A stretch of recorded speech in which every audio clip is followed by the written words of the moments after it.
한국 무기를 사면 동맹은 끝입니다. 트럼프의 폭탄 발언에 세계가 발칵 뒤집혔습니다. 중동에 투입된 천궁2의 활약에 중동 시장을 빼앗길까 두려움에 떨던 미국. 한국에는 부품 공급을 차단했고 중동에는 한국 무기를 사면 동맹을 끊겠다 라며 협박까지 했죠. 이렇게만 하면 중동 시장을 독차지할 수 있을 거라고 확신한 겁니다. 하지만 바로 그때 사우디의 한국산 신무기가 투입됐고 그 성능은 미국산 패트리어트를 압도했습니다. 결국 미국은 중동에서 쫓겨났고 아랍에미리트와 카타르마저 한국에 제발 팔아달라며 애원하고 있습니다. 도대체 무슨 일이 벌어진 걸까요? 천궁보다 무서운 무기를 개발해낸 대한민국. 지금 시작합니다. 70년 혈맹 미국이 사우디를 버렸습니다. 방공망을 끄고 도망쳤어요. 탄도미사일 12기와 자폭 드론 100기가 날아오는 한복판에서요. 2026년 3월 19일 새벽 세계 석유 생산의 60%를 책임지는 가와르 유전지대가 불바다가 될 뻔했습니다. 유가가 40% 폭등하면 전 세계 경제가 심장마비를 일으키죠. 미국은 그걸 알면서도 도망갔어요. 이유는 단 하나. 우리가 한국 무기를 들여다봤다는 겁니다. 새벽 6시 1급 공습 사이렌이 기지 전체를 찢어 발겼습니다. 저는 침상에서 벌떡 일어나 군화 끈도 못 묶고 지휘소로 내달렸어요. 복도를 지나는데 20살짜리 레이더병 타리크가 창백한 얼굴로 모니터를 붙들고 있더군요. 화면에는 이란 방향에서 날아오는 112개의 빨간 점이 찍혀 있었습니다. 저는 압둘라 알무타이리, 이 기지에서 25년간 일해왔죠. 걸프전 때 미군과 같은 참호에서 피를 나눈 사람입니다. 미국이라는 이름을 종교처럼 믿었어요. 그 종교가 무너지는 소리를 저는 그날 새벽에 똑똑히 들었습니다. 패트리어트 무전 주파수에서 돌아온 건 숨 막히는 정적뿐이었거든요. 탄도미사일 12기, 그 아래를 뒤덮은 자폭 드론 100기, 전부 가와르 유전지대를 향해 날아오고 있었습니다. 도달까지 2시간이 채 남지 않았어요. 저는 반사적으로 패트리어트 포대의 한 라인을 눌렀습니다. 1번, 2번, 3번. 손가락 끝에 힘을 줘가며 버튼을 찍었지만 돌아오는 건 찢어지는 백색 소음뿐이었죠. 가슴 한가운데가 서늘해졌습니다. 이건 통신장애가 아니었어요. 무정의를 내려놓고 타리크를 돌아봤습니다. 그 녀석의 눈에 물기가 차 있더군요. 20살입니다. 여동생이 매일 밤 전화를 걸어 오빠의 무사 귀환을 기도하는 겨우 20살짜리 아이였어요. 사령관님, 패트리어트 포대에서 응답이 없습니다. 서쪽 벙커 쪽 신호도 완전히 끊겼습니다. 타리크의 목소리가 떨리고 있었습니다. 아이의 얼굴을 똑바로 볼 수가 없었어요. 저는 이를 꽉 깨물고 지프차 키를 움켜쥐었습니다. 직접 확인해야 했습니다. 통신이 안 되면 발로 뛰는 수밖에 없었죠. 서쪽 벙커까지 지프를 몰았습니다. 3분도 안 걸리는 거리인데 그날따라 사막 바람이 이상하게 차가웠어요. 3월인데도 뼈가 시린 새벽 공기가 군복 사이로 파고들었습니다. 벙커 철문 앞에 도착했을 때 이미 뭔가 잘못됐다는 걸 온몸이 알고 있었어요. 문이 열려 있었거든요. 패트리어트 포대의 핵심 벙커가 잠기지 않은 차에 뻥 뚫려 있다는 건 있을 수 없는 일이었습니다. 안으로 들어섰습니다. 등골이 얼어붙었어요. 콘솔이 텅 비어 있었습니다. 핵심 연산 모듈이 통째로 뜯겨 나간 자리에 케이블만 질질 늘어져 있었어요. 사격 통제 장치도 없었습니다. 남아있는 거라곤 누군가 마시다만 종이컵 커피 한 잔뿐이었죠. 커피에 손을 대봤습니다. 아직 미지근했어요. 이 자리에 앉아있던 놈이 불과 1~2시간 전에 떠났다는 뜻이었습니다. 그때 뒤에서 파하드 대위의 발소리가 들렸어요. 숨을 헐떡이며 달려온 파하드가 콘솔 위에 버려진 문서 한 장을 집어들었습니다. 종이를 펼치는 파하드의 손이 파르르 떨리더니 얼굴이 흑빛으로 변했어요. 사령관님, 이것 좀 보십시오. 파하드가 내민 서류의 제목을 읽는 순간 시야가 흐려졌습니다. 대한민국 방산 도입 검토에 따른 미 펜타곤의 즉각 철수 및 방공망 해제 통보서. 한 줄 한 줄 읽을 때마다 관자놀이가 욱신거렸어요. 우리가 한국 무기를 검토했다는 이유로 미국이 방공망을 통째로 꺼버리고 핵심 부품까지 뜯어간 겁니다. 탄도미사일이 날아오는 걸 알면서요. 500명이 죽든 말든 상관없다는 뜻이었습니다. 손에 든 서류가 바람에 펄럭였어요. 종이를 구겨 쥐는 주먹에 핏줄이 섰습니다. 걸프전이 떠올랐어요. 25년 전 미군 상사 하나가 부상당한 저를 등에 업고 참호까지 뛰었습니다. 그때 맹세했죠. 미국과의 동맹은 피로 맺은 것이니 평생 의심하지 않겠다고요. 그 신념이 지금 이 종이 쪼가리 한 장에 짓밟힌 겁니다. 70년을 믿었던 형제가 내 새끼들의 목숨을 볼모로 장사를 하겠다고 칼을 빼든 겁니다. 뼈저린 배신감이라는 말로는 부족했어요.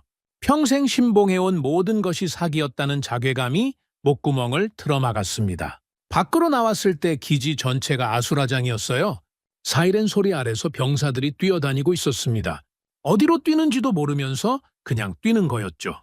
방공호 앞에서 주저앉아 기도하는 병사도 보였어요. 다리크와 같은 또래의 아이들이었습니다. 20살, 21살, 22. 아직 인생의 첫 장도 제대로 펴보지 못한 녀석들이 하늘에서 쏟아질 불덩이 앞에 맨몸으로 서 있었습니다. 500명의 목숨이 에어컨 빵빵한 워싱턴. 사무실에 협상 카드로 쓰이고 있다는 사실에 저는 이가 갈려서 입안에 피맛이 돌았어요. 그때였습니다. 지휘소 무정이에서 잡음 섞인 음성이 터져 나왔어요. 알파3 기지, 본부 긴급 수송기 접근 중. 활주로 즉시 확보 요청합니다. 본부 긴급 수송기. 심장이 벌떡 뛰었습니다. 미국이 마음을 바꾼 걸까요? 워싱턴에서 누군가가 양심 선언이라도 한 겁니까? 저는 서류를 호주머니에 구겨 넣고 활주로를 향해 내달렸어요. 파하드도 뒤따라왔습니다. 달리면서도 머릿속은 온통 패트리어트였습니다. 미군이 돌아와서 레이더를 켜주기만 하면 됩니다. 부품만 다시 꽂아주면 돼요. 제발 제발 미국이기를 빌었습니다. 70년 동맹의 마지막 한 조각이라도 붙잡고 싶었어요. 활주로 끝에서 동쪽 하늘을 바라봤습니다. 검은 점 하나가 급속도로 커지더니 거대한 엔진음이 사막 바닥을 뒤흔들었어요. 회색 통체가 모래먼지를 일으키며 활주로에 내려앉았습니다. 날개가 흔들릴 정도로 거칠게 착륙한 수송기의 후미 해치가 유압 소리와 함께 느릿느릿 열리기 시작했어요. 저는 가슴이 터질 것 같았습니다. 성조기를 찾으려고 동체를 훑었어요. 없었습니다. 당연히 있어야 할 자리에 별과 줄무늬가 없었어요. 대신 동체 한가운데 낯선 마크 하나가 새벽빛을 받아 선명하게 빛나고 있었습니다. 빨강과 파랑이 원을 이루는 소용돌이치는 문양, 태극 마크였습니다. 해치가 완전히 열렸어요. 걸어 나온 건 군인이 아니었습니다. 총도 없었어요. 헬멧 대신 안전모를 썼고 군복 대신 기름때 묻은 작업복을 입고 있었습니다. 30명 남짓한 사내들이 줄지어 내렸어요. 선두에 선 남자는 40대 초반으로 보였는데 안전화에 흠집이 가득했고 작업복 주머니에서 볼펜이 삐죽 튀어나와 있었습니다. 이 남자가 모래먼지를 뒤집어 쓴 채 저를 똑바로 쳐다보며 말했어요. 사우디 기지 사령관 되십니까? 한국방산기술지원단 강진우입니다. 상황 보고 받았습니다. 파하드가 제 옆에서 숨을 들이켰습니다. 저는 멍하니 서 있었어요. 하늘에는 112개의 죽음이 날아오고 있었습니다. 벙커에는 70년 혈맹의 졸렬한 배신이 버려져 있었어요. 그리고 지금 활주로 위에 무기도 없는 작업복 차림의 이방인들이 서 있었습니다. 이 사람들이 대체 뭘 할 수 있다는 걸까요? 2시간도 남지 않은 이 지옥에서 스패너와 볼펜으로 무엇을 하겠다는 겁니까? 저는 그때만 해도 몰랐습니다. 이 먼지투성이 사내들이 500명의 목숨을 통째로 구해낼 거라는 걸요. 리야드 국방부 특별회의실에서 긴급 화상 연결이 걸렸다는 무전을 받은 건 한국 수송기가 착륙하고 불과 10분 뒤였습니다. 본부의 술탄 알 하비브 장군이 워싱턴 펜타곤과 직통선을 열었다는 거였어요. 지휘소 벽면 모니터에 리야드 회의실이 띄워졌습니다. 저는 화면 구석에서 현장 참관하는 신세였죠. 결정은 저 에어컨 빵빵한 방에서 내려지는 겁니다. 늘 그래왔어요. 술탄 장군의 얼굴이 화면에 잡혔습니다. 이마에 땀이 송글송글 맺혀 있었어요. 금장 샹들리에 아래서 정장 단추를 연신 만지작거리는 손이 보였습니다. 워싱턴 근교에 최고급 저택을 갖고 있고 자식 셋을 조지타운 대학에 보낸 사람이 저 꼴이었어요. 뼛속까지 친미 파인 이 노인은 미국과의 줄이 끊어지면 자기 가문의 이권이 통째로 날아간다는 걸 누구보다 잘 알고 있었죠. 워싱턴에 직접 말씀드리겠습니다. 오해가 있었던 겁니다. 한국 무기 도입은 검토 단계일 뿐이었고 우리의 핵심 파트너는 언제나 미합 중국입니다. 술탄 장군이 카메라를 향해 허리를 숙이듯 고개를 떨구며 말했어요. 500명의 목숨이 하늘에서 타들어가는데 저 늙은이는 워싱턴의 변명부터 하고 있었습니다. 주먹을 꽉 쥐었지만 참았어요. 혹시라도 미군이 레이더를 다시 켜준다면 지금은 참아야 했습니다. 화면이 갈라지며 워싱턴 펜타곤 브리핑룸이 연결됐습니다. 스크린 너머로 나타난 얼굴을 보는 순간 속이 뒤집어졌어요. 리처드 갤러거 중장. 군복을 입은 방산 장사꾼이라는 소문이 중동 전역에 파다한 인물이었습니다. 50대 후반의 이 남자는 록히드 마틴과 레이시온의 로비스트 출신이었어요. 회전문 인사로 펜타곤에 들어와 중동작전 사령관 자리에 앉은 겁니다. 전장의 피를 본 적이 없는 놈이 전장을 쥐고 흔들고 있었죠. 갤러거가 화면에 나타났을 때 손에 들고 있던 것부터가 가관이었습니다. 쿠바산 시가를 한 손에 끼우고 다른 손으로는 헤이즐넛 커피잔을 기울이고 있었어요. 뒤쪽 월스크린에는 방산 관련 주가 차트가 깜빡이고 있었습니다. 500명이 죽을 수도 있는 상황에서 주가를 띄워놓다니요. 이가 갈렸습니다. 술탄 목소리가 좀 떨리는데 갤러거가 시가 연기를 길게 내뿜으며 말했어요. 비웃는 투였습니다. 술탄 장군의 어깨가 움찔했어요. 갤러거 중장님, 지금 탄도미사일 12기와 드론 100기가 우리 영공에 진입 중입니다. 패트리어트 포대를 즉시 재가동해 주십시오. 이건 동맹 간의 기본적인 안보 의무입니다. 술탄 장군이 나름 단호하게 말했지만 눈은 이미 애원하고 있었어요. 모니터 너머로도 그게 보였습니다. 갤러거도 당연히 알고 있었겠죠. 안보 의무? 그쪽이 한국 깡통이랑 놀아나면서 안보 의무를 논하겠다고? 갤러거가 커피잔을 탁 내려놓으며 몸을 앞으로 기울였습니다. 여유롭던 얼굴에 순간적으로 날이 섰어요. 그리고 입을 열었습니다. 간단해. 당장 한국 놈들 내쫓고 패트리어트 업그레이드 계약서에 사인해. 기존 3배 가격이야. 사인하면 레이더 켜줄게. 일본 준다. 3배. 이미 천문학적이던 유지비의 3배를 물리겠다는 겁니다. 500명의 목숨을 인질로 잡고 가격을 올리는 거였어요. 합법적인 강도짓이었습니다. 저는 모니터 앞에서 이를 꽉 깨물었어요. 핏발선 눈으로 화면을 노려봤지만 갤러거에게 저 따위 현장 사령관은 눈에 들어오지도 않았을 겁니다. 술탄 장군이 입을 벌렸다 닫기를 반복했어요. 결국 옆에 앉은 야시르 알 루마이안 재무장관을 힐끗 쳐다봤습니다. 야시르 장관은 금태 안경 너머로 태블릿의 실시간 유가와 환율만 들여다보고 있었어요. 피도 눈물도 없는 금고직이라는 별명에 어울리는 표정이었습니다. 갤러거 중장의 제안을 받아들입시다. 미제 인프라를 갈아엎으면 매몰 비용만 수백억 달러입니다. 미국 말고는 선택지가 없어요. 야시르 장관이 안경을 밀어 올리며 말했습니다. 500명의 목숨이 매몰 비용이라는 단어로 환산되는 순간이었어요. 저는 주먹으로 허벅지를 내리쳤습니다. 소리를 지르고 싶었지만 현장 사령관 따위에게 발언권은 없었죠. 그때 리야드 회의실 문이 벌컥 열렸습니다. 화면 너머로 낯선 인물이 들어오는 게 보였어요. 이탈리아제 베를루티 구두가 대리석 바닥을 또각또각 울렸습니다. 실크 넥타이에 맞춤 정장, 한 손에는 무슨 상자를 들고 있었어요. 프랑스 마카롱이었습니다. 전쟁통의 마카롱이라니. 장클로드 아르노, 유럽 방산 컨소시엄의 수석 로비스트였습니다. 미국이 떠난 빈자리를 노린 하이에나가 피 냄새를 맡고 온 겁니다. 제가 해결책을 가져왔습니다, 장군님들. 아르노가 마카롱 상자를 테이블 위에 올려놓으며 미소를 지었어요. 프랑스제 아스터 미사일을 사라는 영업이었습니다. 술탄 장군의 눈에 한 줄기 빛이 들어왔어요. 지푸라기라도 잡고 싶었겠죠. 미국도 아닌 유럽이라도 좋으니 누가 와서 이 하늘을 막아달라는 심정이었을 겁니다. 프랑스 아스터 미사일은 요격률이 85%에 달합니다. 미국 것보다 우수하죠. 아르노가 여유로운 프랑스식 억양으로 숫자를 읊었습니다.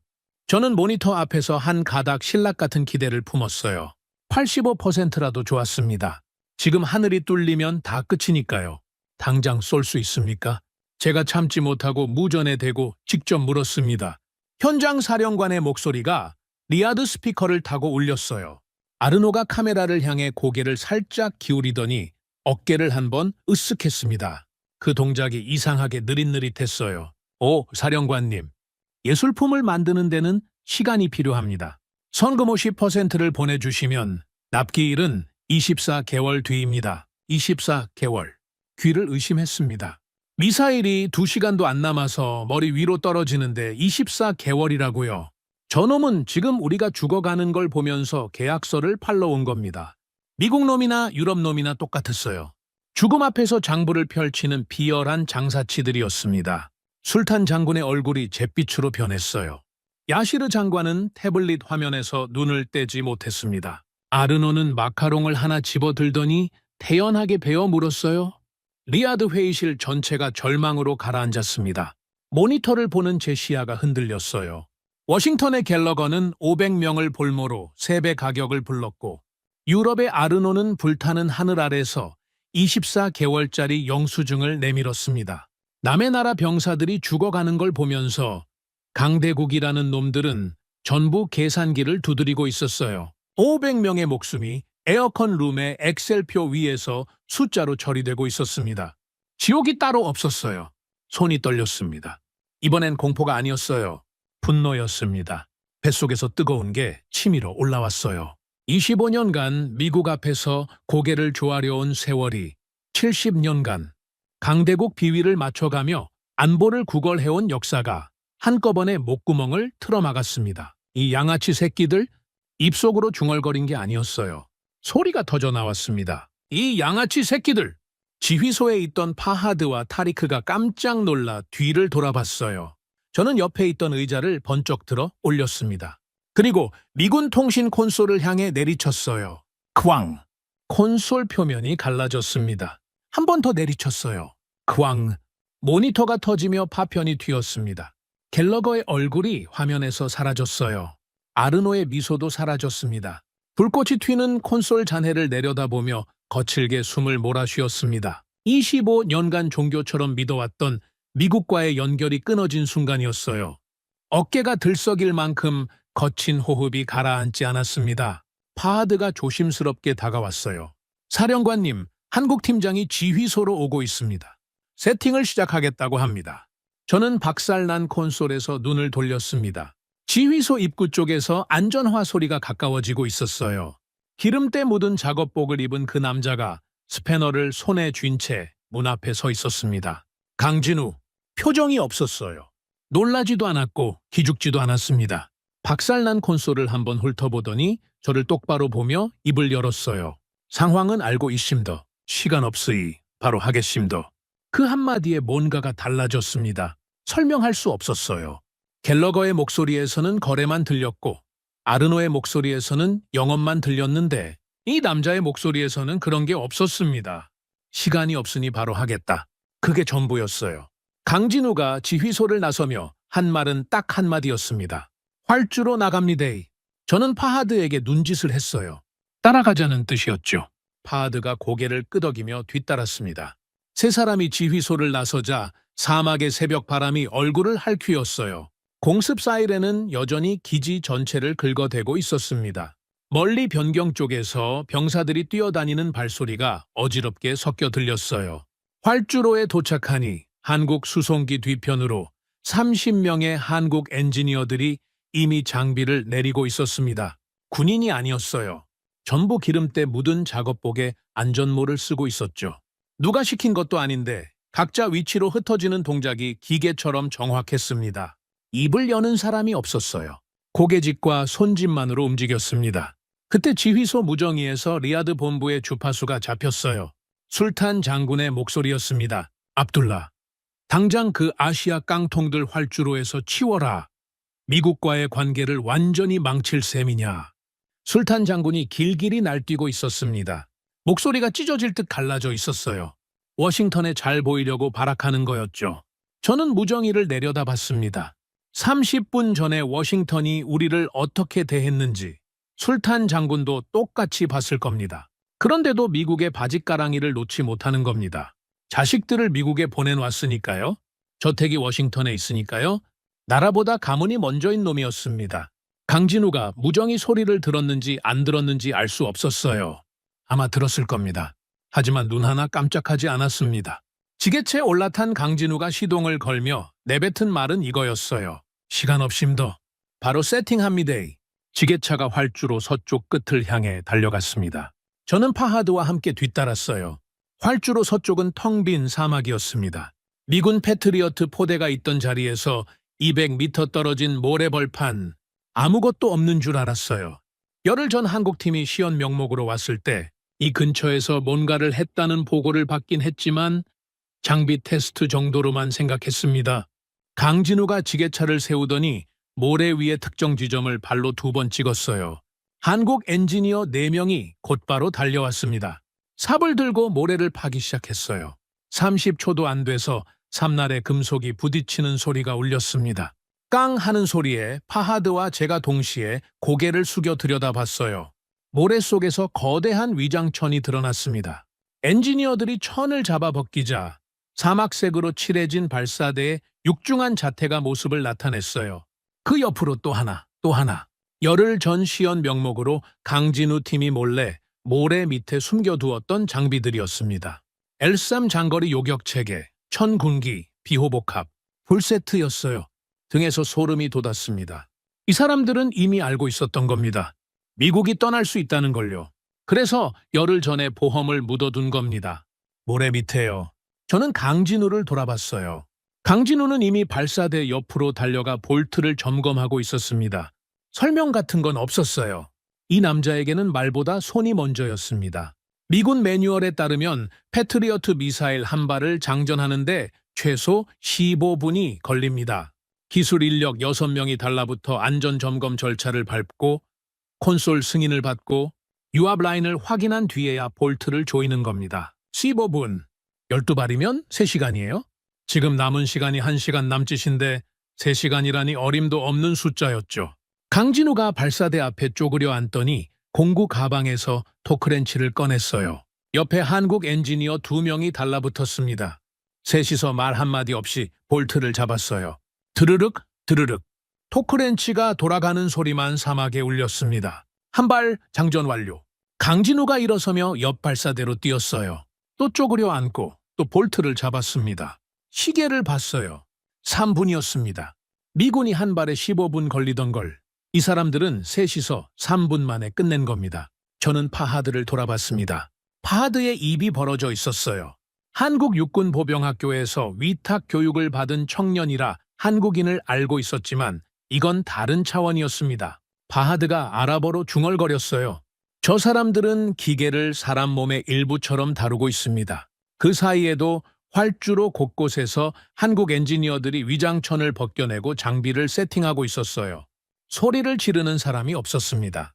보고를 올리는 사람도 없었어요. 각자 자기 위치에서 묵묵히 손을 움직였습니다. 마치 수십 년간 이 사막에서 훈련해온 것처럼요. 그때 지휘소 무전에서 또 리야드가 잡혔습니다. 이번에는 야시르 재무장관이었어요. 압둘라 사령관, 지금 당장 보고하시오. 그 한국 장비가 우리 기존 미군 레이더 체계와 연동이 됩니까? 안 되면 무용지물이요. 수백억 달러어치 인프라를 이 깡통들 때문에 날릴 수는 없단 말이오. 야시르 장관의 목소리에는 초조함보다 계산이 앞서 있었어요. 500명의 목숨이 아니라 달러가 먼저인 인간이었습니다. 저는 이 무전을 강진우에게 전달해야 하나 말아야 하나 망설였어요. 전달할 필요가 없었습니다. 강진우는 이미 지휘소 서버실로 걸어가고 있었거든요. 서버실에는 미군이 남기고 간 데이터 링크 케이블들이 거미줄처럼 엉켜 있었어요. 미군 레이더망의 핵심 연동선이었습니다. 이걸 통해서 패트리어트가 적기 좌표를 받고 사격 통제 명령이 오갔던 겁니다. 미군이 떠나면서 연산 모듈은 뜯어갔지만 데이터선은 그대로 남아 있었죠. 술탄 장군이나 야시르 장관 같은 사람들은 이 선에 한국 장비를 연결하면 된다고 생각할 겁니다. 기존 인프라를 살려야 매몰 비용이 줄어드니까요. 강진우가 서버 앞에 섰습니다. 미군 데이터 링크 케이블을 손으로 잡았어요. 그리고 뽑았습니다. 가차 없이, 미련 없이, 한 줌의 망설임도 없이 뽑아버렸어요.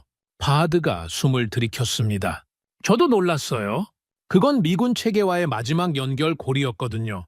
그걸 끊는다는 건 되돌아갈 다리를 불태운다는 뜻이었습니다. 강진우가 빈 서버 슬롯에 다른 모듈을 꺼내 들었어요. 한국형 K-네트워크 모듈이었습니다.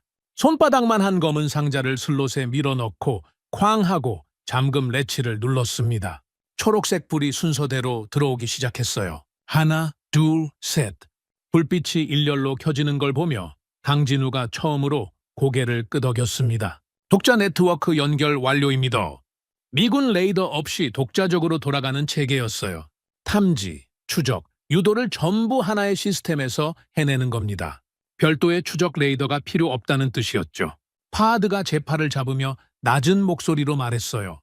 사령관님, 저게 L3 다기능 레이더입니다. 한국 육군 보병학교에서 교관한테 들은 적 있습니다. 탐지와 유도를 동시에 해내는 레이더라고요.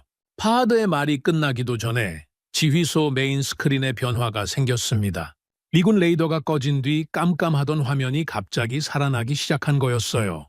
적기 표식이 하나둘 찍히더니 순식간에 112개의 점이 전부 잡혔습니다. 탄도미사일 12기의 궤적, 그 아래를 깔고 오는 드론 100기의 군지 패턴까지 선명하게 화면에 그려졌어요. 타리크가 레이더 콘솔 앞에서 비명에 가까운 소리를 질렀습니다. 112개 전부 잡혔습니다. 하나도 빠짐없이 전부 화면에 보입니다.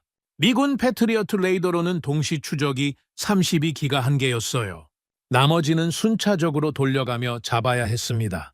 그런데 이 한국 레이더는 112개를 한 번에 실시간으로 단 한 점의 흔들림도 없이 화면에 박아 넣었어요. 타리크가 모니터를 두 손으로 붙잡고 고개를 저었습니다. 믿기지 않는다는 표정이었어요. 저도 같은 심정이었습니다. 강진우가 서버실에서 나와 콘솔 쪽으로 걸어왔어요. 얼굴에 기름때를 작업복 소매로 대충 문질러 닦으며 호주머니에서 태블릿을 꺼냈습니다. 화면에는 붉은색 버튼 하나가 크게 떠 있었어요. 발사 승인 버튼이었습니다. 전 체계 작동 완료입니다. 버튼만 누르이소. 강진우가 태블릿을 제 앞에 내밀었습니다. 손에 기름이 묻어 있었어요. 손톱 밑에까지 시커먼 기름때가 끼어 있었습니다. 25년간 미군 장성들의 매끈한 손만 봐왔습니다. 악수할 때마다 로션 냄새가 났고 손가락에는 웨스트포인트 졸업 반지가 번쩍였죠. 강진우의 손은 달랐어요. 흠집과 기름과 굳은 살로 뒤덮인 20년 넘게 기계와 씨름한 손이었습니다. 그 손이 내민 태블릿 위로 112개의 적기가 기지를 향해 다가오고 있었어요. 시계를 확인했습니다. 한국 수송기가 착륙한 지 45분. 45분 만에 이 사람들은 모래 밑에서 풀세트 무기 체계를 꺼내고 미사일을 장전하고 미군 체계를 완전히 걷어내고 독자 네트워크를 구축해서 112개의 적기를 동시에 잡아냈습니다. 말이 45분이지 미군이었으면 사흘은 걸렸을 작업이었어요. 강진우는 태블릿을 내민 채 아무 말도 하지 않았습니다. 재촉도 없었고 설명도 없었어요. 할 일을 했으니 결정은 당신 몫이라는 얼굴이었습니다. 저는 태블릿을 받아들었어요. 붉은 버튼이 화면 한가운데서 깜빡이고 있었습니다. 이 버튼을 누르면 되돌아갈 수 없었어요. 미국이 아닌 한국의 방패 아래로 들어가는 겁니다. 70년의 관성을 끊는 겁니다. 하지만 하늘을 올려다보니 동쪽 지평선 넘어가 이미 불그스름했어요. 새벽놀이 아니었습니다. 탄도미사일의 추진체가 대기권에 진입하며 만들어낸 붉은 자국이었어요. 시간이 없었습니다. 지평선 너머에서 불덩이가 솟아올랐습니다. 하나가 아니었어요. 둘, 셋, 넷. 새빨간 화염의 꼬리를 끌며 12개의 탄도미사일이 포물선을 그리며 기지를 향해 곤두박질치기 시작했어요. 맨눈으로 보일 정도였습니다. 고도가 낮아지고 있다는 뜻이었죠. 대기권에 재진입한 탄두가 마찰열로 이글거리며 시뻘건 줄무늬를 밤하늘에 새기고 있었어요. 지휘소 아니 공포로 얼어붙었습니다. 레이더 화면의 빨간 점들이 기지 중앙을 향해 수렴하고 있었어요. 도달까지 남은 시간이 분 단위에서 초 단위로 바뀌었습니다. 리아드 본부 화면에서 술탄 장군의 비명이 터져 나왔어요.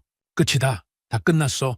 술탄 장군이 의자를 발로 차며 책상 밑으로 기어 들어가는 게 모니터에 찍혔습니다. 70년간 미국의 우산 아래서 별을 단 장군의 꼴이 저것이었어요. 옆에 앉아있던 야시르 재무장관은 태블릿을 가슴에 꼭 껴안은 채 입술이 파랗게 질려 있었습니다. 모니터에서 눈을 돌렸어요. 기지 안 500명의 병사들이 바닥에 엎드려 있었습니다. 이마를 모래에 대고 알렉의 기도를 올리는 소리가 사이렌 사이로 들렸어요. 타리크도 엎드려 있었습니다. 입술이 파르르 떨리며 기도문을 읊고 있었죠. 20살짜리가 죽음 앞에서 할 수 있는 건 그것뿐이었어요. 강진우를 돌아봤습니다. 엎드리지 않았어요. 기도하지도 않았습니다. 콘솔 옆에 서서 태블릿 화면에 궤적 데이터를 읽고 있었어요. 눈이 좌우로 움직이고 있었습니다. 계산하고 있는 거였어요. 저 불덩이가 쏟아지는 와중에 이 남자는 숫자를 읽고 있었습니다. 태블릿을 들여다보는 손이 떨리지 않았어요. 저는 그 손을 봤습니다. 기름때가 낀 손톱, 굳은 살이 박인 손가락마디. 20년 넘게 기계만 만져온 손이 미동도 없이 화면 위에 얹혀 있었어요. 그 고요함이 저를 붙잡았습니다. 이 사람이 떨지 않는다면 나도 떨면 안 된다는 생각이 들었어요. 이를 꽉 깨물었습니다. 태블릿의 붉은 발사 승인 버튼을 내려다봤어요. 500명의 얼굴이 스쳤습니다. 타리크의 여동생이 매일 밤 전화를 걸어 기도한다고 했죠. 주먹을 들어 올렸습니다. 그리고 내리찍었어요. 버튼이 눌리는 순간 발밑에서 땅이 흔들렸습니다. 사막 전체가 들썩이는 것 같았어요. 활주로 서쪽에서 하얀 화염이 치솟더니 굉음과 함께 L3 발사대가 미사일을 토해냈습니다. 한 발, 두 발, 세 발. 연속으로 솟구치는 하얀 불기둥이 새벽 하늘을 수직으로 갈랐어요. 지휘소 유리창이 진동으로 덜덜 떨렸습니다. 바닥에 엎드려 있던 병사 몇이 고개를 들고 하늘을 올려다봤어요. 그리고 정적이 찾아왔습니다. 미사일이 시야에서 사라진 뒤 지휘소에 피말리는 정적이 내려앉았어요. 아무도 숨을 쉬지 않았습니다. 레이더 화면만 빛나고 있었어요. 한국산 미사일을 뜻하는 파란 점들이 적의 빨간 점들을 향해 수직으로 치솟아 가고 있었습니다. 1코, 2코, 3코. 심장 박동 소리가 귓속에서 울렸어요. 4초, 5초. 파란 점과 빨간 점 사이의 거리가 좁혀지고 있었습니다. 6, 7, 온몸의 근육이 돌처럼 굳었어요. 8초. 화면 위쪽에서 빨간 점 하나가 사라졌습니다. 눈을 의심했어요. 또 하나가 사라졌습니다. 그리고 연쇄적으로 빨간 점들이 하나씩 화면에서 지워지기 시작했어요. 고도 40km, 대기권 밖이었습니다. 우주 공간에서 한국의 L3이 적의 탄도탄을 직격으로 부수고 있었어요. 한 발, 두 발, 세 발. 빨간 점이 사라질 때마다 지휘소 안에 누군가의 거친 숨소리가 터져 나왔습니다. 4발, 5발, 6발, 7, 8, 9, 10, 11, 12발 전량 빨간 점이 화면에서 완전히 사라졌어요. 무릎에 힘이 풀렸습니다. 콘솔을 붙잡고 겨우 섰어요. 숨을 내쉬려는데 가슴이 떨려서 제대로 쉬어지지 않았습니다. 12발 전부였어요. 한 발도 빠짐없이요. 고도 40km 밖에서 총알로 총알을 맞추는 것 같은 짓을 12번 연속으로 해낸 겁니다. 숨 돌릴 틈이 없었어요. 레이더 화면 하층부에서 또 다른 위협이 밀려오고 있었거든요. 탄도탄 아래를 깔고 들어오던 순항 미사일 8발이 고도를 낮추며 기지를 향해 돌진하고 있었습니다. 강진우가 콘솔 쪽으로 성큼 다가섰어요. 태블릿을 두어 번 두드리더니 고개를 들지도 않고 말했습니다. 천국이 나갑니다. 그 말이 끝나기 무섭게 활주로 남쪽에서 또 한 차례 굉음이 터졌어요. 천궁기 발사대가 불을 뿜었습니다. 탄도탄보다 낮은 고도로 파고드는 순항 미사일을 요격하기 위한 중거리 체계였죠. 화면에서 파란 점이 솟구쳐 나가 순항 미사일의 빨간 점을 향해 달려갔어요. 충돌. 빨간 점이 사라졌습니다. 또 충돌. 또 사라졌습니다. 8발. 단 한 발의 오차도 없이 순항 미사일 8발이 전부 허공에서 두 동강 났어요. 합산 20발. 탄도미사일 12발. 순항 미사일 8발. 20발 전량 요격. 실시간 로그가 화면에 떴습니다. 요격률 100%. 미군 패트리어트의 공식 요격률이 70%였어요. 실전에서는 그것도 안 나온다는 게 공공연한 비밀이었죠. 70%가 한계인 체계를 3배 가격에 사라고 목줄을 쥘 놈들이 있었습니다. 그런데 지금 이름조차 생소한 한국이라는 나라의 기계가 100%를 찍었어요. 타리크가 의자에서 벌떡 일어났습니다.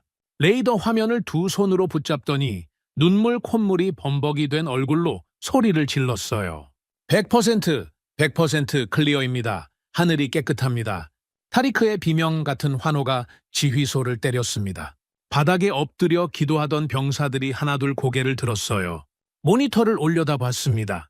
빨간 점이 하나도 없는 깨끗한 화면을 보는 순간 병사들 사이에서 울음 섞인 함성이 터져 나왔어요. 알라후 아크바르. 신은 위대하다. 살았구나. 살았어. 서로를 끌어안고 소리치는 병사들의 얼굴에 눈물이 줄줄 흘러내렸습니다. 저는 콘솔을 잡은 채 강진우를 바라봤어요. 강진우는 100% 로그를 확인하고 고개를 한 번 끄덕이더니 조용히 태블릿을 접었습니다. 환호하지 않았어요. 주먹을 쥐지도 함성을 지르지도 않았습니다. 마치 공장에서 일일 생산 목표를 맞춘 사람처럼 당연한 일을 끝낸 사람의 얼굴이었어요. 그 무심함이 오히려 등골을 서늘하게 만들었습니다. 이 사람들에게 100%는 기적이 아니라 표준이었던 겁니다. 그 시각 지구 반대편에서 벌어진 일은 나중에야 알게 됐습니다. 워싱턴 펜타곤 브리핑룸. 리처드 갤러거 중장은 사우디 레이더망을 몰래 해킹해서 실시간 데이터를 빼보고 있었어요. 한국 깡통이 어떻게 박살나는지 구경하려던 겁니다. 아시아 고철의 요격률이 30%도 안 될 거라고 장담했다더군요. 참모들 앞에서 시가를 피우며 웃고 있었다고 합니다. 그런데 해킹한 화면에 떠오른 숫자가 100이었어요. 100%. 갤러거의 입에 물린 쿠바산 시가가 바닥으로 툭 떨어졌다고 합니다. 불붙은 시가가 최고급 카펫 위에 떨어져 구멍을 태웠는데도 줍지 못했다고 해요. 월스크린에 띄워둔 로키드 마틴과 레이시온 주가 차트 옆에 100%라는 숫자가 나란히 빛나고 있었다고 합니다. 거만하게 헤이즐넛 커피를 홀짝이던 얼굴이 잿빛으로 얼어붙었다는 겁니다. 3배 가격을 불러놓고 인질극을 벌여놓고 고철이라고 비웃어 놓았는데 그 고철이 자기네 최첨단 체계가 평생 찍지 못한 숫자를 찍어버린 겁니다. 하지만 저는 그때 펜타곤 따위에 신경 쓸 겨를이 없었어요. 환호가 차에 가시기도 전에 강진우가 태블릿을 다시 펼치며 입을 열었거든요. 상층은 끝났심더. 근데 드론 백기가 아직 살아있심더. 강진우가 화면을 돌려 보여주었어요. 레이더 하단에 100개의 작은 점들이 거대한 군집을 이루며 기지 전방 5km까지 밀려오고 있었습니다. 메뚜기 떼 같았어요.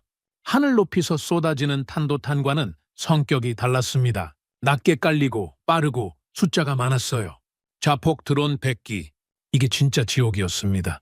드론의 윙윙거리는 소리가 들리기 시작했습니다. 처음에는 멀리서 바람에 실려오는 듯 했어요. 하지만 초단위로 커졌습니다. 수십 개의 프로펠러가 공기를 갈아대는 소리가 합쳐지니 마치 거대한 벌떼가 기지를 향해 몰려오는 것 같았어요. 기지 전방 3km.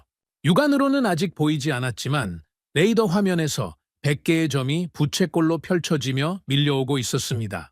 강진우가 지휘소를 나서며 뒤도 돌아보지 않고 말했어요. 전방 비호복합 진지로 갑니데이. 저도 따라 나섰습니다. 활주로 북쪽 끝에 비호복합 4대가 나란히 포진하고 있었어요. 한국 엔지니어들이 모래 밑에서 꺼내 세팅한 장비였죠. 쌍열 기관포 위에 신궁 미사일 발사관이 얹혀있는 독특한 형태였습니다. 한국 엔지니어 넷이 이미 각 포대에 달라붙어 최종 점검을 하고 있었어요. 포신을 손으로 잡고 흔들어보고 탄띠의 걸림을 확인하고 조중형 렌즈를 소매로 닫고 있었습니다. 비호복합 4호기 앞에 도착했을 때 연사 준비를 마친 포대에서 갑자기 퍽 하는 소리가 났어요. 측면 패널 틈으로 시꺼먼 연기가 피어올랐습니다. 달콤하면서도 매캐한 전자부품이 타는 냄새였어요. 강진우가 달려갔습니다. 측면 패널을 열자 내부에서 열기가 확 밀려왔어요. 과열이었습니다. 연사 세팅 과정에서 냉각 계통에 과부하가 걸린 거였어요. 안전락이 녹았심더. 강진우가 내부를 들여다보며 말했습니다. 금속 안전락이 과열로 변형되어 포신 회전축을 잠그고 있었어요. 이걸 풀지 못하면 4호기는 사격불능이었습니다. 4대 중 1대가 빠지면 화력에 구멍이 뚫리는 겁니다. 드론 100기를 상대로 화력의 25%가 날아가는 거였어요. 한국 엔지니어 한 명이 공구함에서 특수 렌치를 꺼내 들었습니다. 안전락에 렌치를 걸고 돌렸어요. 미끄러졌습니다. 다시 잡고 돌렸어요. 또 미끄러졌습니다. 온도가 너무 높았어요. 금속이 팽창하면서 렌치가 맞물리질 않는 거였습니다. 엔지니어의 장갑에서 연기가 피어올랐어요.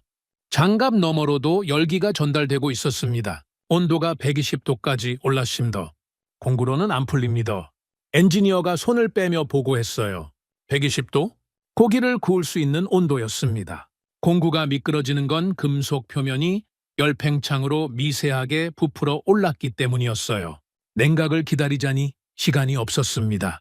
드론대가 이미 2km 안쪽으로 들어와 있었거든요. 그때 지휘소 스피커에서 낯선 음성이 끼어들었습니다. 영어였어요. 차갑고 사무적인 말투였습니다. 사우디 알파삼 기지. 여기는 미 중앙정보국 중동 지부입니다. 현재 가동 중인 한국산 무기 체계를 즉시 셧다운하십시오. 응하지 않을 경우 사우디가 운영 중인 미제 F-15 전투기 전 기체의 GPS 신호를 지금 즉시 차단하겠습니다. 토마스 펜스, CIA 중동 지부장이었습니다. 통신망을 강제 해킹해서 끼어든 거였어요. F-15의 GPS를 끊겠다는 건 사우디 공군 전체를 마비시키겠다는 뜻이었습니다. 국가 존망이 걸린 협박이었어요. 드론 100기를 막아야 하는 이 순간에 미국이 뒤통수에 칼을 들이밀고 있었습니다. 리야드에서 즉각 반응이 터져 나왔어요. 술탄 장군이 목이 쉬도록 소리쳤습니다. 요격을 중지하라. 공군이 마비되면 나라가 망한다. 당장 한국 장비를 꺼. 야시르 재무장관도 끼어들었어요. 공군 전력 손실 추정 비용이 200억 달러를 넘습니다. 지금 당장 멈추시오. 200억 달러. 야시르 장관의 입에서 나온 건 역시 숫자였습니다. 500명의 목숨은 달러로 환산되고 공군 전력은 비용으로 계산되는 거였어요. 저는 무정의를 쥔 손에 힘을 줬습니다. 21번 크게 들이쉬었어요. 드론의 윙윙거리는 소리가 유간 거리까지 다가와 있었습니다. 기지 전방 하늘에 검은 점들이 나타나기 시작했어요. 하나가 아니었습니다. 수십 개가 군집을 이루며 바람에 실려오고 있었어요. 메뚜기 떼라는 표현이 과장이 아니었습니다. 하늘 한쪽이 검었어요. 그 순간 강진우가 비호복합 사호기 앞에서 움직였습니다. 과열된 안전락을 들여다보고 있던 강진우가 천천히 작업 장갑을 벗었어요. 오른쪽, 왼쪽, 장갑을 모래 위에 내려놓았습니다. 맨손이 드러났어요. 20년 넘게 기계를 만져온 투박한 손이었습니다. 굳은 살과 흠집으로 뒤덮인 손바닥이 사막의 새벽빛에 드러났어요. 저를 똑바로 쳐다봤습니다. 눈이 마주쳤어요. 우리 고객 목숨은 우리가 지킵니다이. 그 한마디를 끝으로 강진우가 맨손을 내밀었습니다. 120도로 다궈진 금속 안전락을 향해서요. 저는 소리를 지르려고 했어요. 안 된다고, 미쳤냐고. 하지만 말이 나오기 전에 강진우의 손이 쇳덩이를 움켜쥐었습니다. 칙! 살이 타는 소리가 사막 공기를 갈랐어요. 끔찍한 소리였습니다. 지글거리는 고기가 철판 위에 눌러붙는 것 같은 그 소리를 저는 평생 잊지 못할 겁니다. 강진우의 손바닥과 120도 금속이 맞닿는 순간 흰 연기가 피어올랐어요. 살가죽이 타고 있었습니다. 공기 중에 단백질이 타는 역한 냄새가 퍼졌어요. 강진우가 이를 악물었습니다. 비명을 지르지 않았어요. 눈을 꽉 감지도 않았습니다. 오히려 눈을 부릅뜨고 안전락을 노려보며 손에 힘을 줬어요. 맨살로 금속을 쥐고 비틀었습니다. 꺼억 하는 소리와 함께 녹아붙었던 안전락이 반바퀴 돌아갔어요. 손바닥 피부가 벗겨지면서 벌겋게 드러난 살 위로 피가 흘렀습니다. 강진우가 한 번 더 비틀었어요. 안전락이 완전히 풀렸습니다. 손을 뗐을 때 금속 표면에 피부 조각이 달라붙어 있었어요. 강진우의 손바닥은 벌겋게 벗겨져 피와 진물이 뒤섞여 있었습니다. 하지만 그 손으로 바로 다음 동작에 들어갔어요. 피 묻은 손가락으로 교체 부품을 집어넣고 포신 회전축을 잠금 해제했습니다. 그리고 피가 뚝뚝 떨어지는 손으로 다음 포탄을 장전시켰어요. 비명 한 번, 신음 한 번 없이요. 옆에서 지켜보던 파하드 대위가 무릎이 꺾이듯 주저앉았습니다. 아랍어로 뭔가를 중얼거렸어요. 나중에 물어보니 이런 말이었다고 합니다. 이 사람은 미친 게 아닙니다. 자기 살을 태워서 우리를 살리고 있는 겁니다. 저는 서 있을 수가 없었어요. 이 이방인이 왜 이러는 건지 이해할 수 없었습니다. 계약서에 맨손으로 뜨거운 쇳덩이를 잡으라는 조항은 없을 겁니다.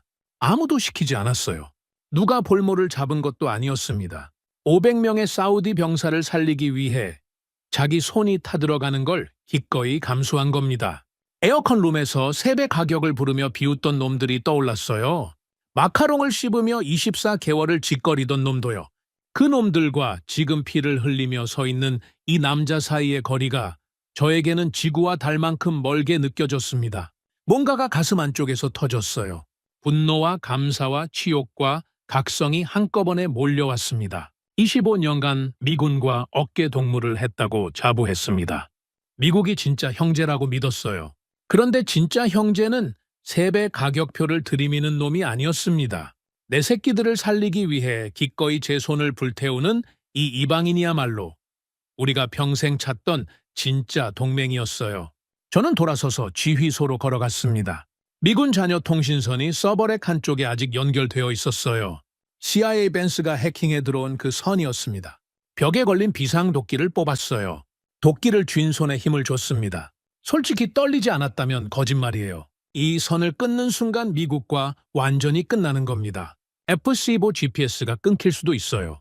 하지만 방금 제 눈앞에서 살이 타는 냄새를 맡았습니다. 그 남자가 비명도 안 지르고 이를 악물던 얼굴을 봤어요. 더 이상 망설일 이유가 없었습니다. 우리 내 놈들 우산 필요 없다. 도끼를 내리쳤어요. 꽝! 통신선이 2동강 났습니다. 불꽃이 튀며 잔해가 바닥에 흩어졌어요. 벤스의 협박이 끊겼습니다. 리아드의 비명도 끊겼습니다. 지휘소의 깊은 정적이 내려앉았어요. 통신선에서 연기가 피어오르는 걸 내려다보며 거칠게 숨을 몰아쉬었습니다. 70년이었습니다. 70년간 매달려온 줄을 제 손으로 끊어버린 겁니다. 돌아갈 수 없었어요. 돌아갈 생각도 없었습니다. 도끼를 내려놓고 밖으로 나왔어요. 드론의 윙윙거리는 소리가 머리 바로 위까지 다가와 있었습니다. 강진우가 피 묻은 손에 붕대를 대충 감은 채 비호복합 4호기 옆에 서 있었어요. 포신이 하늘을 향하고 있었습니다. 4대 전부 사격 준비가 완료되어 있었어요. 강진우가 저를 봤습니다. 고개를 한번 끄덕였어요. 준비됐다는 뜻이었습니다. 저는 숨을 한번 크게 들이마셨어요. 그리고 입을 열었습니다. 전포대 사격 개시. 소식은 총알보다 빨랐습니다. 아침 해가 달한 사막 위로 고개를 내밀기도 전에 CNN 속보 자막이 전 세계 화면을 가로질렀어요. K방산, 미군 없이 사우디를 100% 지켜내다. 알자지라도 거의 동시에 터뜨렸습니다. 사우디 알파3 기지, 한국 무기 체계로 탄도미사일 및 드론 112, 비전량 격추, 아군 피해 제로. 속보 아래 자막에는 한국이라는 단어가 아랍어로 선명하게 박혀 있었어요. 저는 지휘소 모니터로 뉴스를 봤습니다.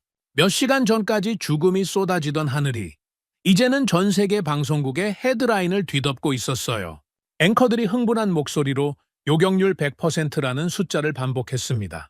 군사 전문가들이 패널로 나와 이게 가능한 일이냐고 고개를 저었어요. 가능하지 않은 일이 벌어진 겁니다. 그것도 미국이 도망간 빈자리에서요. 리야드 국방부 특별회의실의 분위기가 완전히 뒤집어졌다는 보고가 들어왔습니다. 몇 시간 전까지 책상 밑에 기어 들어가 있던 술탄 장군이 의자에 똑바로 앉아 있다고 했어요. 하지만 아침에 술탄 장군은 어젯밤의 술탄 장군이 아니었습니다. 워싱턴 직통 전화기가 쉬지 않고 울렸거든요. 갤러거 중장이 미친 듯이 전화를 걸어오고 있었어요. 술탄 장군이 전화기를 내려다봤습니다. 화면에 찍힌 워싱턴 발신번호를 5초쯤 들여다보더니 손가락으로 수신 거부 버튼을 눌렀다고 합니다. 70년 혈맹의 전화를 끄는 겁니다. 그것도 평생을 친미파로 살아온 술탄 장군이요. 바람이 어디로 부는지 귀신 같지 않은 늙은 여우였습니다. 미국의 시대가 끝났다는 걸 숫자가 증명해버렸으니 이 노인도 더 이상 버틸 명분이 없었던 거예요. 술탄 장군이 수신 거부를 누른 직후 한 일이 더 가관이었습니다.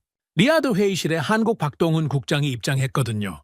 은발이 멋스럽게 섞인 머리에 몸에 딱 맞는 정장을 입은 50대 중반의 남자였어요. 방위사업청 중동특사라는 직함을 달고 있었지만 중동 전역에서 아랍어로 협상을 하는 것으로 유명한 노련한 전략가였습니다. 박 국장이 회의실에 들어서자 술탄 장군이 자리에서 벌떡 일어났어요. 그리고 직접 홍차를 따랐습니다. 최고급 찻잔에 손수 홍차를 따라 2손으로 받쳐 들고 박 국장에게 건넨 거였어요. 몇 시간 전까지 아시아 깡통이라고 경멸하던 사람이 한국 관리에게 홍차를 손수 바치고 있었습니다. 강양약강의 전형이었어요. 강한 자 앞에서 꼬리를 치고 약한 자 앞에서 으스대던 놈이 판이 뒤집어지니 눈 깜짝할 사이에 아부하는 겁니다. 찌질한 꼴이었지만 저는 웃을 수가 없었어요. 어쨌든 결과적으로 바람이 한국 쪽으로 불고 있었으니까요. 박 국장은 여유롭게 찻잔을 들었습니다. 한 모금 마시더니 회의실 전체를 둘러봤어요. 술탄 장군, 야시르 재무장관, 그리고 화상으로 참관 중인 저까지 박 국장의 시선이 카메라를 통해 저와 마주쳤습니다. 가볍게 목례를 하더군요. 그리고 입을 열었어요. 아랍어였습니다. 유창한 아랍어로 천천히 한마디 한마디에 무게를 실어 말했어요. 우리는 단순한 판매자가 아닙니다. 사우디 현지에 조인트 벤처를 세워 완전한 국방 독립을 설계해 드리겠습니다. 국방 독립, 그 단어가 회의실 공기를 갈랐어요. 미국은 70년간 무기를 팔면서 핵심 기술은 절대 내놓지 않았습니다. 부품을 사려면 워싱턴의 허가가 필요했고, 정비를 하려면 미군 기술자를 불러야 했어요. 돈을 주고 산 무기인데도 진짜 주인은 미국이었던 겁니다. 그런데 박 국장은 기술 100% 이전과 현지 공동 생산을 제안하고 있었어요. 무기만 파는 게 아니라 무기를 만드는 능력 자체를 넘기겠다는 뜻이었습니다. 미국이 죽어도 줄 수 없는 카드를 한국이 테이블 위에 올려놓은 겁니다. 야시르 재무장관의 금태 안경 너머로 눈이 번뜩였어요. 태블릿을 두드리는 손가락이 빨라졌습니다. 숫자를 돌리고 있는 거였죠. 야시르 장관은 감정이 아니라 엑셀로 움직이는 사람이었어요. 그런데 이번에는 엑셀이 한국 편이었습니다. 413억 원으로 112기를 잡아낸 가성비, 기술 이전으로 향후 유지비가 사라지는 구조, 현지 공동 생산으로 발생하는 고용 효과와 기술 축적, 숫자가 전부 한국을 가리키고 있었어요. 야시르 장관이 안경을 벗었습니다. 눈이 젖어 있었어요. 피도 눈물도 없다던 금고지기에 눈에 물기가 맺힌 건 감동이 아니라 숫자의 압도적인 아름다움 때문이었을 겁니다.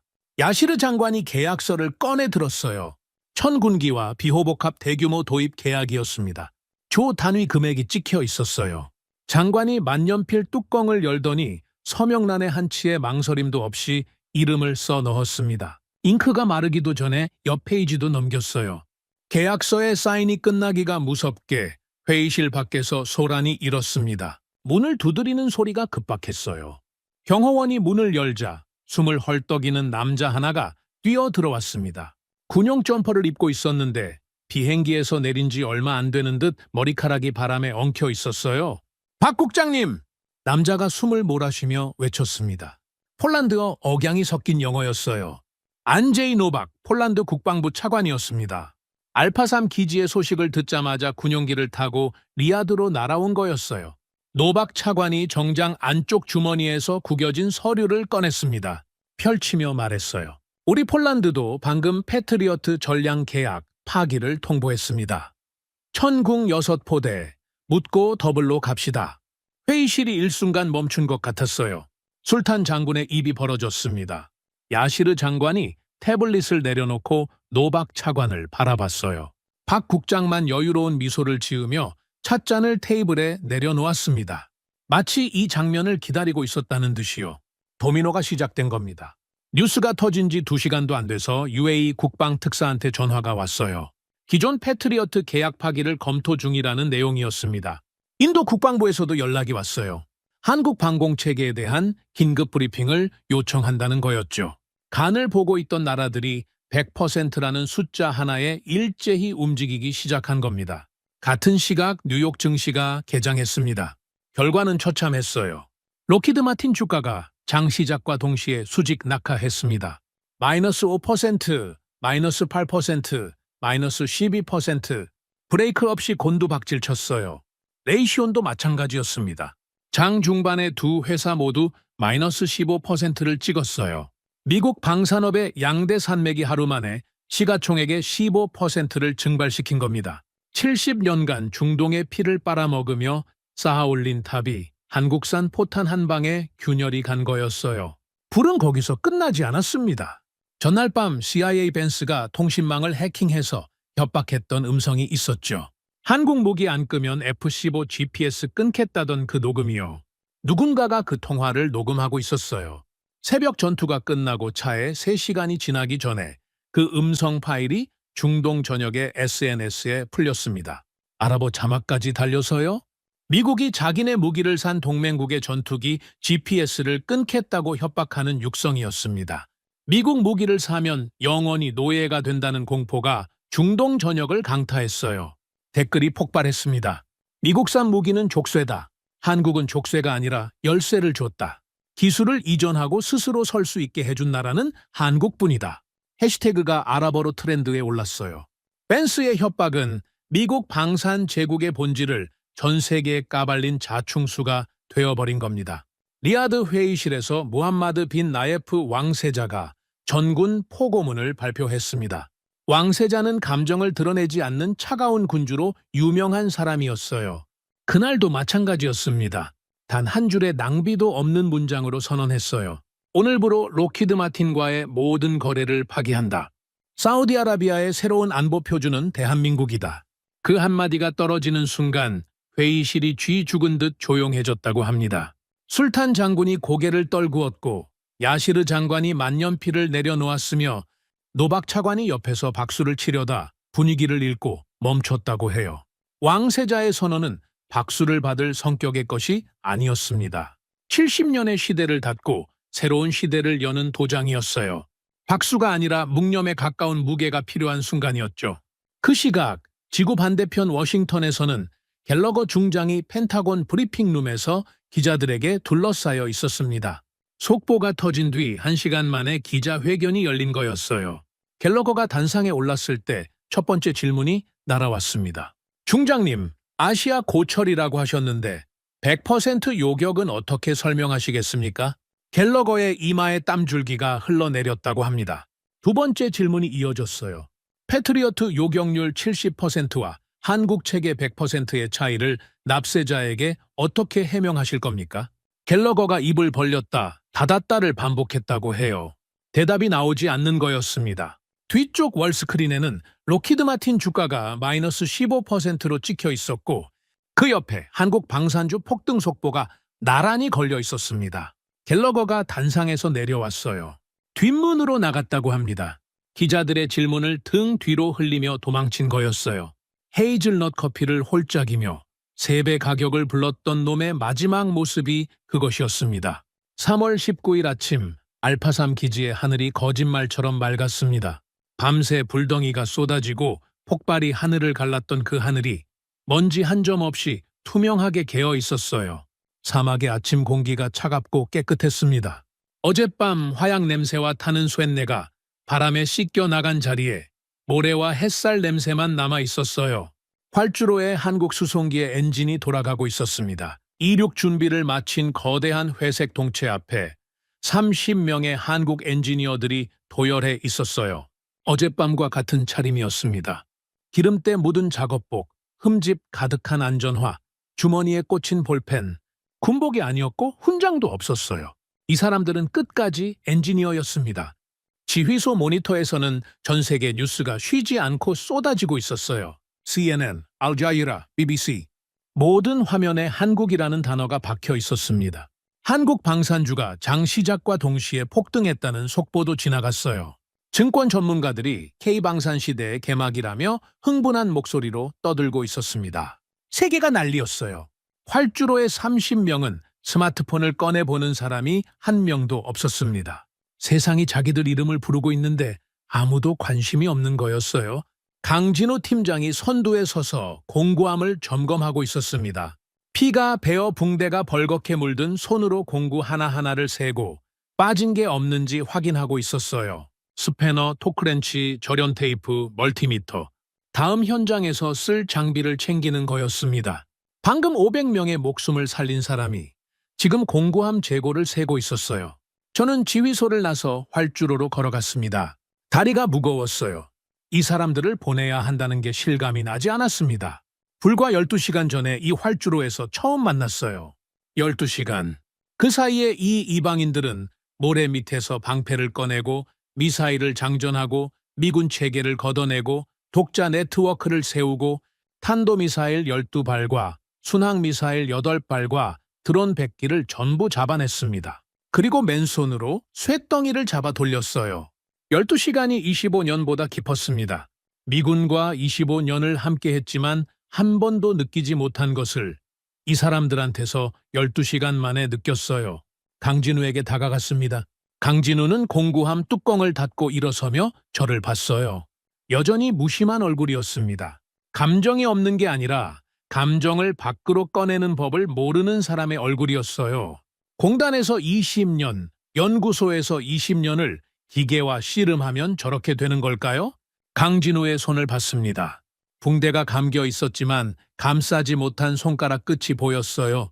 피와 진물이 엉겨붙어 검붉게 굳어 있었습니다. 저는 그 손을 두 손으로 조심스럽게 잡았어요. 힘을 주면 안 된다는 걸 알면서도 놓고 싶지 않았습니다. 거칠고 뜨겁고 상처투성이인 손이었어요. 이 손이 내 부하 500명을 살렸습니다. 목이 메었어요. 할 말이 많았는데 입이 떨어지지 않았습니다. 25년 군 생활에서 수천 번 경례하고 수천 번 보고받았지만 이렇게 말문이 막힌 적은 처음이었어요. 겨우 한마디를 짜냈습니다. 형제여, 정말 고맙소. 강진우가 저를 봤어요. 표정이 변하지 않았습니다. 하지만 눈이 미세하게 움직였어요. 뭔가를 삼키는 것 같은 작은 움직임이었습니다. 그리고 입을 열었어요. 할 일 한 겁니다. 목례를 했습니다. 가볍게, 깊지 않게. 그게 전부였어요. 세계를 뒤흔든 기적을 만들어 놓고 이 남자의 인사가 고작 목례 한 번이었습니다.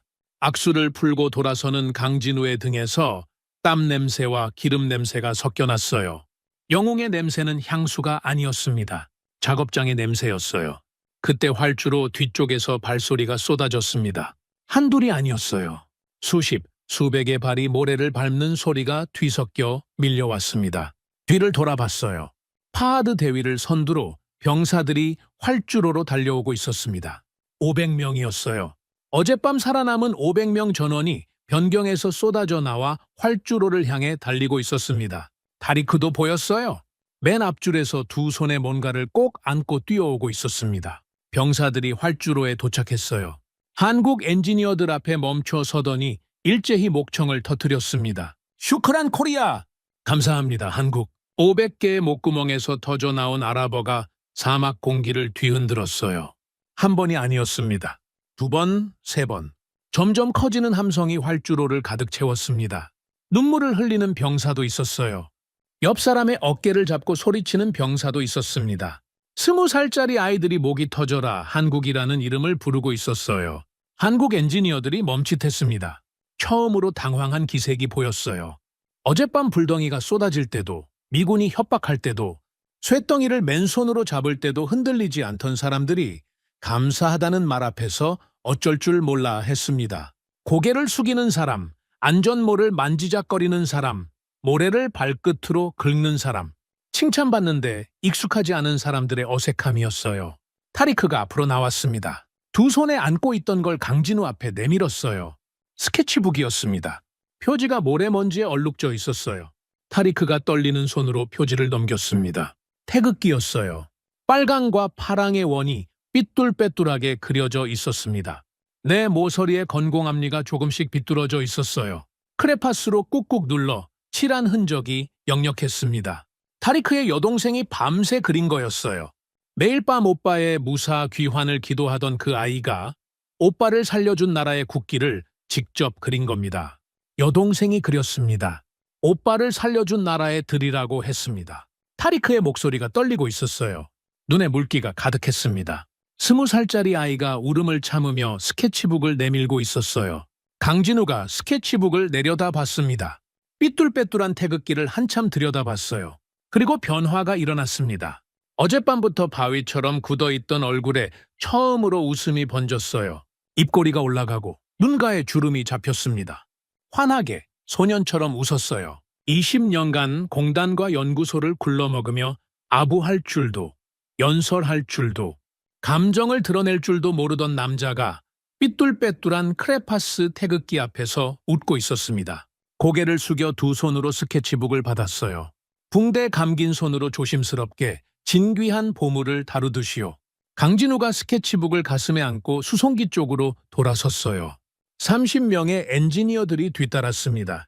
트랩을 오르기 시작했어요. 작업복에 묻은 기름때, 안전화의 흠집, 볼펜이 꽂힌 주머니. 뉴스에서 영웅이라 부르는 사람들의 뒷모습이 그것이었습니다. 화려하지 않았어요. 누추했습니다. 하지만 25년간 본 어떤 장군의 뒷모습보다 묵직했어요. 수송기 트랩이 올라가기 시작했을 때 파하드가 먼저 움직였습니다. 차렷 자세를 잡더니 이마 위로 오른손을 올렸어요. 거수경례였습니다. 타리크가 따라 했습니다. 옆에 있던 병사가 그 옆에 병사가, 그 뒤에 병사가 도미노처럼 번져 나갔어요. 500명의 병사가 일렬로 서서 사막의 아침 바람을 가르며 거수 경례를 올렸습니다. 70년간 미국의 성조기를 향해 바쳤던 경례가 오늘은 태극 마크를 향하고 있었어요. 수송기의 해치가 닫혔습니다. 엔진음이 높아졌어요. 거대한 회색 동체가 활주로를 달리기 시작했습니다. 모래먼지가 소용돌이치며 뒤로 밀려갔어요. 기수가 들리고 바퀴가 활주로를 떠났습니다. 수송기가 황금빛 아침노를 뚫고 하늘로 솟구쳐 올랐어요. 동체에 박힌 태극 마크가 아침 햇살을 받아 빛났습니다. 점점 작아졌어요. 점이 되어갔습니다. 저는 경례를 내리지 않았습니다. 태극 마크가 아침 하늘에 완전히 녹아들 때까지 팔을 올리고 있었어요. 옆을 슬쩍 봤습니다. 500명 전원이 팔을 올린 채 하늘을 바라보고 있었어요. 단 한 명도 내리지 않았습니다. 타리크의 볼 위로 눈물이 흘러내리고 있었지만 경례하는 팔은 미동도 없었어요. 파하드의 턱이 떨리고 있었지만 자세가 흐트러지지 않았습니다. 500개의 심장이 한 방향을 향하고 있었어요. 수송기가 완전히 사라졌습니다. 하늘에는 아무것도 남지 않았어요. 황금빛 아침 놀만이 사막 위로 퍼지고 있었습니다. 저는 그제야 팔을 내렸어요. 어깨가 욱신거렸습니다. 얼마나 오래 올리고 있었는지 몰랐어요. 워싱턴에 구걸하던 시대는 끝났습니다. 진짜 강함은 소리를 지르지 않았어요. 3배 가격을 부르지도 24개월을 짓거리지도 GPS를 끊겠다고 협박하지도 않았습니다. 진짜 강함은 기름때 묻은 작업복을 입고 왔어요. 스패너를 들고 왔고 맨손으로 쇳덩이를 잡았고 할 일을 끝내고 공구함을 챙겨 떠났습니다. 이름도 남기지 않았어요. 영수증도 내밀지 않았어요. 삐뚤빼뚤한 크레파스 태극기 한 장을 가슴에 안고 갔을 뿐이에요. 활주로에 강진우가 서 있던 자리가 남아 있었습니다. 안전화 자국이 모래 위에 찍혀 있었어요. 사막 바람이 불어와 그 자국을 조금씩 지워가고 있었습니다. 하지만 이 기지의 500명 가슴에 새겨진 자국은 바람이 지울 수 없었어요. 저는 그 자리에 오래 서 있었습니다. 발자국이 완전히 사라질 때까지요. 오늘 이야기 어떠셨나요? 다음 영상에서 더욱 감동적인 우리 한민족의 이야기로 찾아뵙겠습니다. 여러분 시청해 주셔서 감사합니다. 행복한 하루 되시길 바랍니다.